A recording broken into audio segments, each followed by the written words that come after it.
So today we're doing the musculoskeletal system and nervous system checks. So we're gonna start with the muscles. So we're gonna inspect all of the joints.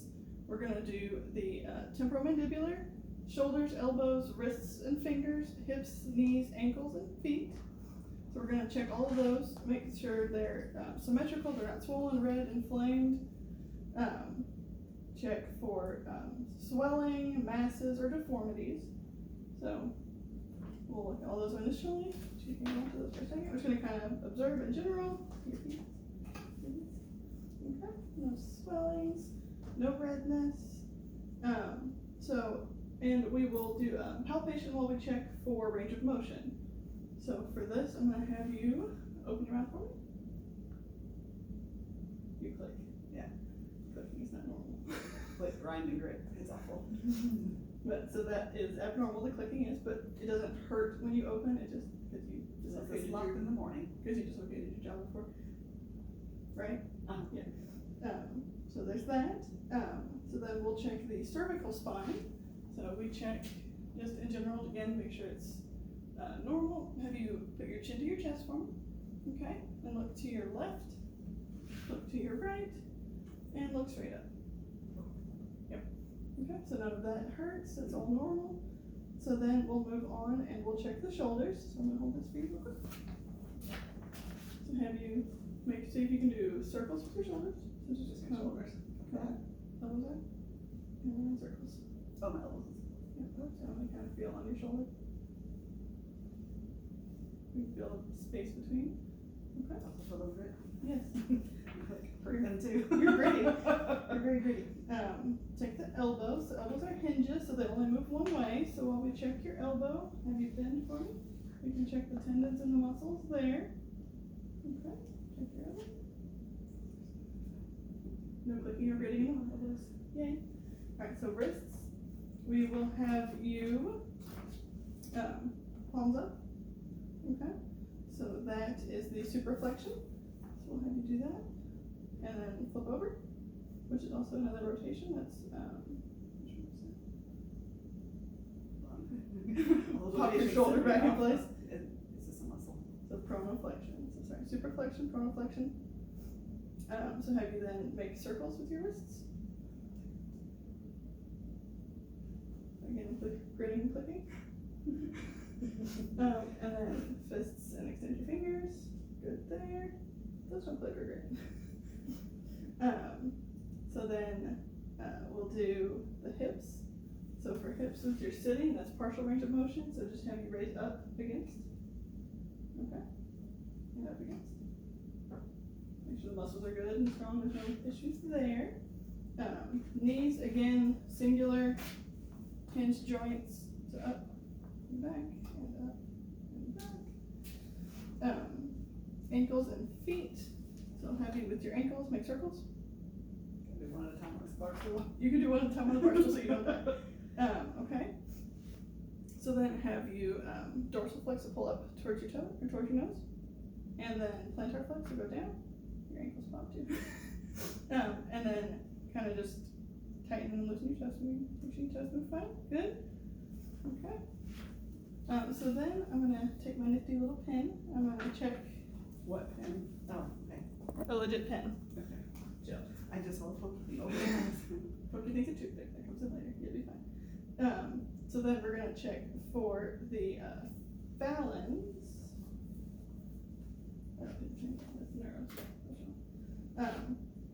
So for Fallon, have you put your hands together for me at a 90, down this way. So this is, your wrist don't go that far, do they? Yeah. But so this is for carpal tunnel. You hold that for 60 seconds, which we won't hold for the full 60 because it's forever. But it pushes on the nerve.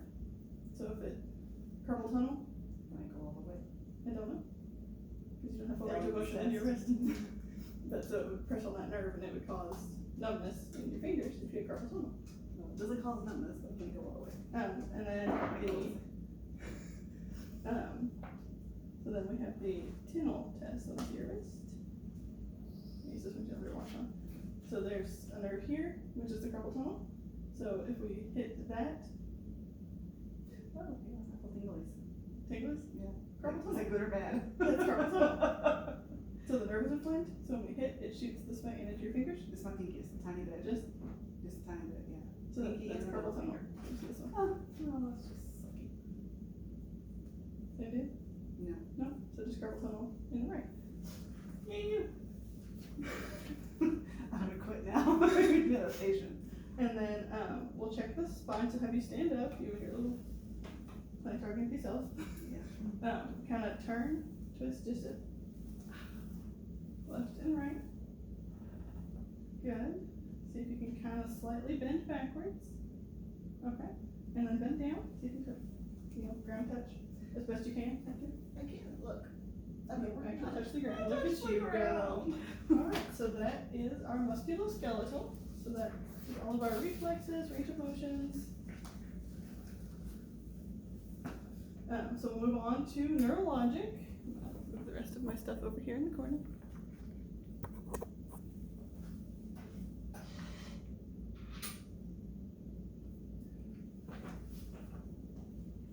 You all right over there?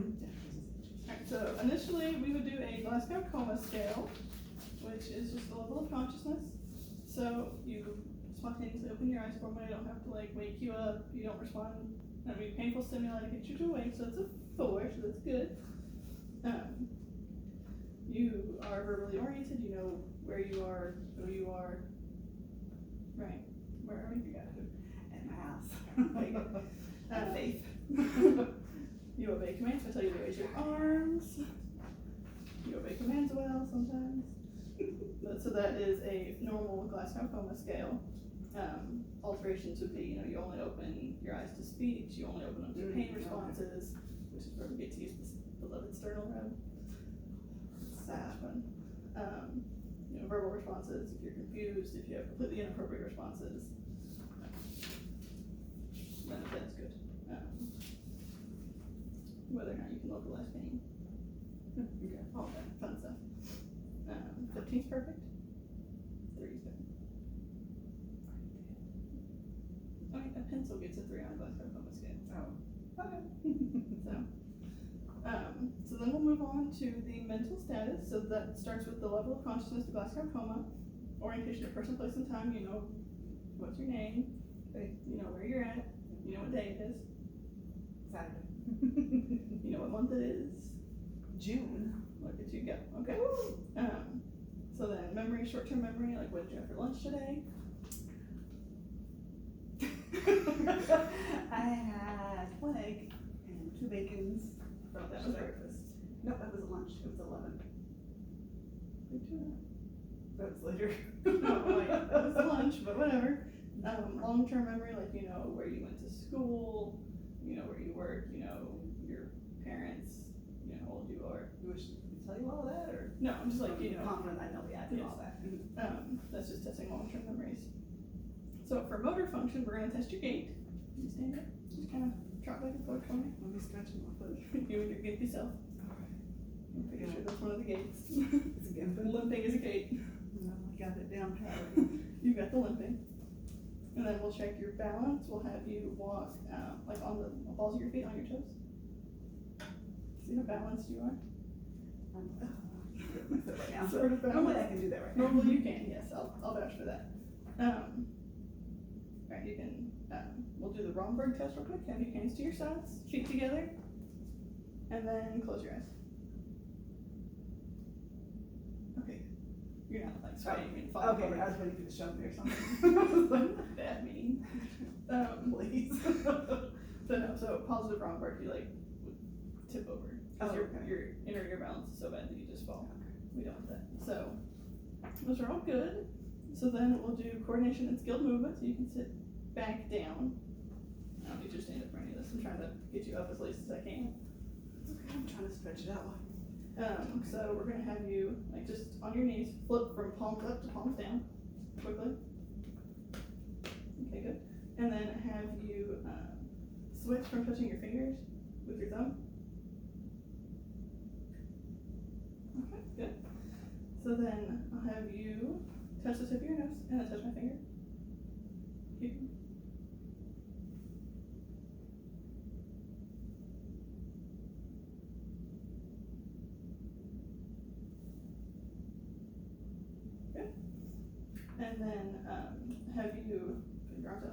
close your eyes and use your index finger to touch your nose.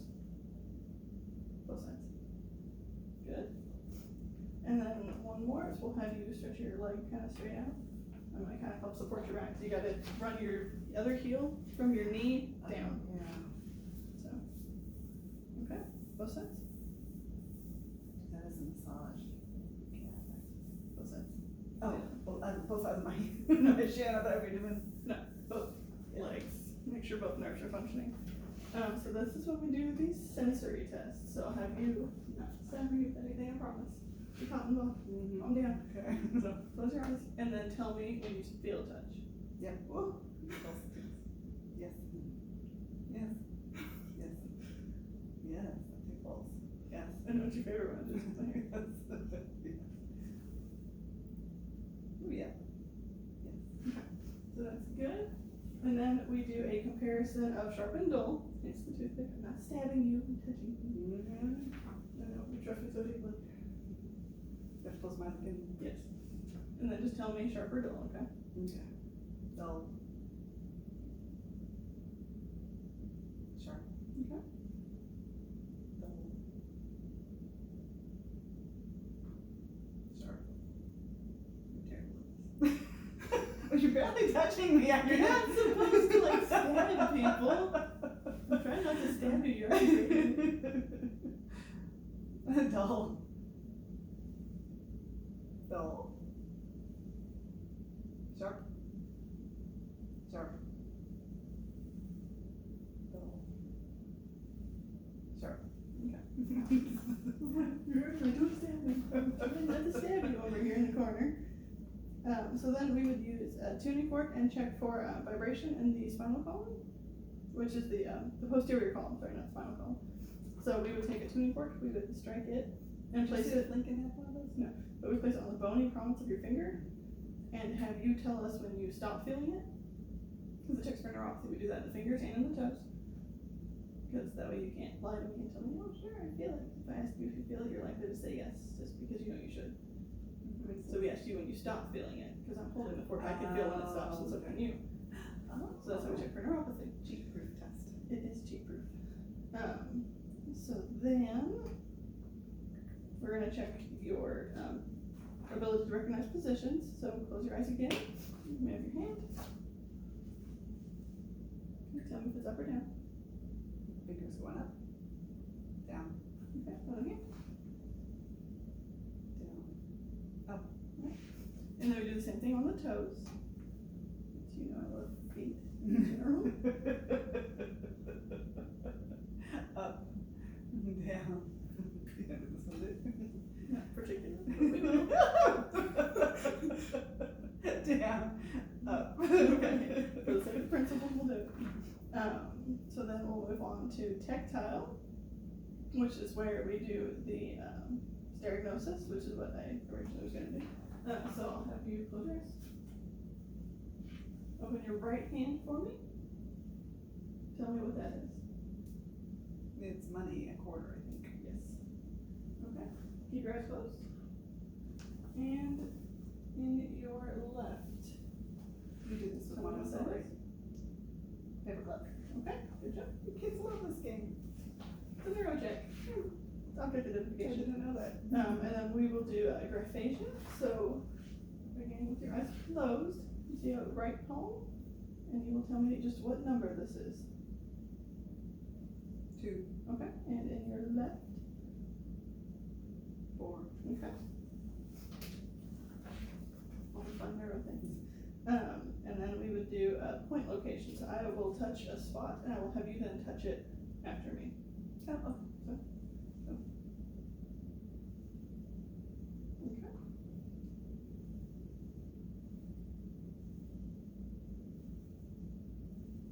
Okay, good. And that just goes to identify your ability to identify where things are located. So then we will move on to the reflexes, which ideally we have a reflex camera that we don't have. So we're just going to kind of talk through them. So the bicep reflex, I'll have you have your arm. So you will brace your arm against me, so I kind of hold your elbow. So it would be kind of right here. There's this big tendon right there.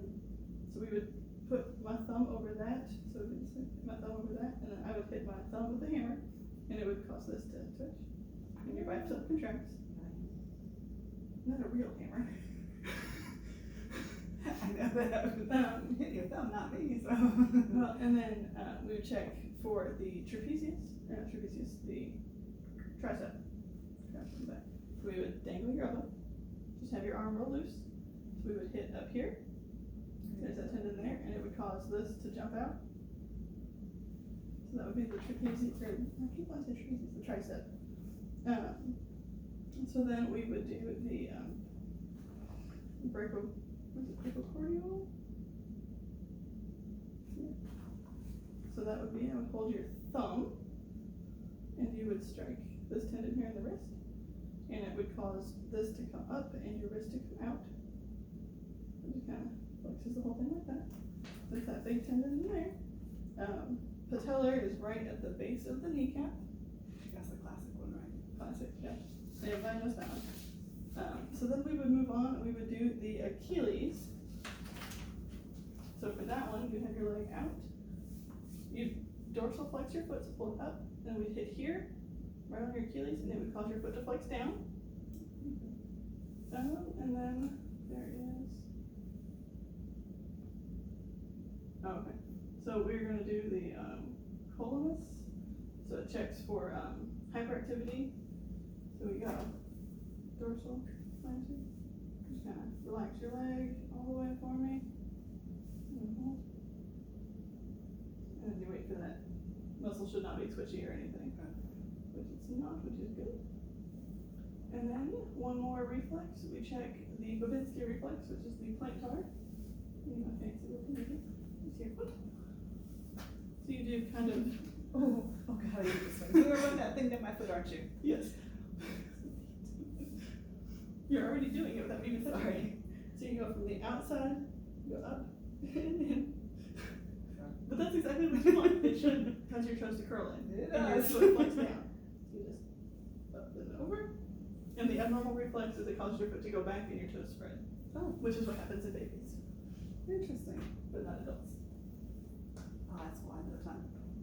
I don't know why. Okay. So that's it on nice. We did Glasgow. We did all those. And the only thing we have left is we have a bedside neuro, which is just everything we just did quickly condensed. So for level of consciousness instead of the Glasgow coma, it is AVPU. So you have A, which is alert, which is where you are now. If you weren't like that, we would move to verbal. If you respond to verbal stimuli, it puts you in a B. If you don't respond to verbal, we move to P, so you respond to pain. If you don't respond to pain, you move to U, which is unresponsive. So that's that level. So it just kind of condenses the Glasgow. Orientation to person, place, and time. We did all that. Motor strength. This is where we have you squeeze my fingers. Good. Because normal is you can't pull my hands out from yours. Oh, okay. And then we would have you, lift your legs against resistance like we did just a minute ago. We would again check the touch, superficial touch. We would check the ability to separate sharp and dull. We've done all of those. And then we'd also assess the pupils. So make sure they're equal, round, reactive, which yours, I don't have my pen line, but we would be reactive. And then we would also again do the accommodation to focus for you. Focus here. And we go in and contract. So that is a bedside neuro. So it's just very condensed, very quick. And that is all we have for today. All right.